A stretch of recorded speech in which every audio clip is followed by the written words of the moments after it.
بسم اللہ الرحمن الرحیم۔ ایک دفعہ ایک نصرانی بادشاہ نے چند سوالات لکھ کر حضرت عمر رضی اللہ تعالی عنہ کے پاس بھیجے۔ ان کے جوابات آسمانی کتابوں کی روح سے دینے کا مطالبہ کیا۔ سوالات درجہ ذیل ہیں۔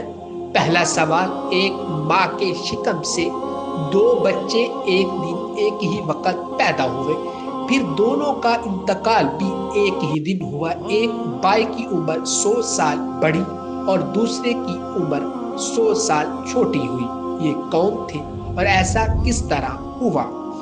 دوسرا سوال، وہ کون سی زمین ہے کہ جہاں ابتدائے پیدائش سے قیامت تک صرف ایک دفعہ سورج کی کرنیں لگی، نہ پہلے کبھی لگی تھی نہ آئندہ کبھی لگے گی؟ تیسرا سوال، وہ کون سا قیدی ہے جس کے قید خانے میں سانس لینے کی اجازت نہیں اور وہ بغیر سانس لیے زندہ رہتا ہے؟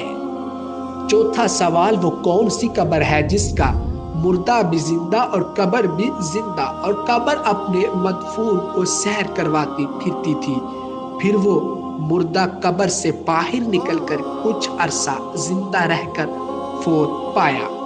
حضرت عمر رضی اللہ تعالی عنہ نے حضرت عبداللہ بن عباس رضی اللہ تعالی عنہ کو بلایا اور فرمایا کہ ان سوالات کے جوابات لکھ دے۔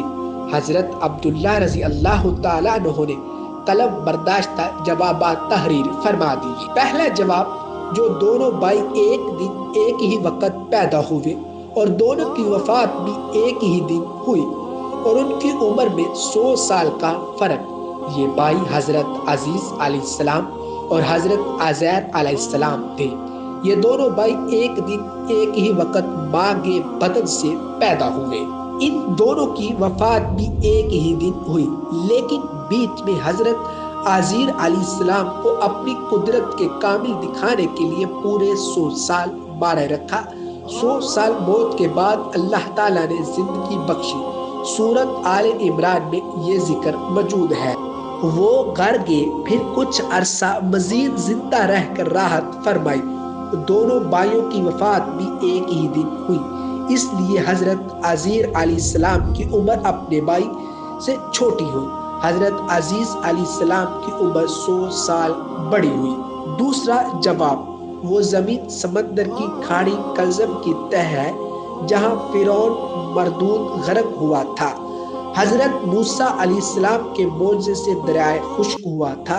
حکم الہی سے سورج نے بہت جلد سکھایا۔ حضرت موسیٰ علیہ السلام ماں اپنی قوم بنی اسرائیل پار چلے گی، اور جب فرعون اس لشکر کو داخل ہوا تو وہ غرق ہو گیا۔ اس زمین پر سورج ایک دفعہ لگا، پھر قیامت تک بھی نہ لگے گا۔ تیسرا جواب، جس قیدی کو قید خانے میں سانس لینے کی اجازت نہیں اور وہ بغیر سانس لیے زندہ رہتا ہے، وہ بچہ ہے جو اپنی ماں کے شکم میں قید ہے۔ خداوند تعالیٰ نے اس کی سانس لینے کا ذکر نہیں کیا اور نہ ہی وہ سانس لیتا ہے۔ چوتھا جواب، وہ قبر جس کا مردہ بھی زندہ اور قبر بھی زندہ۔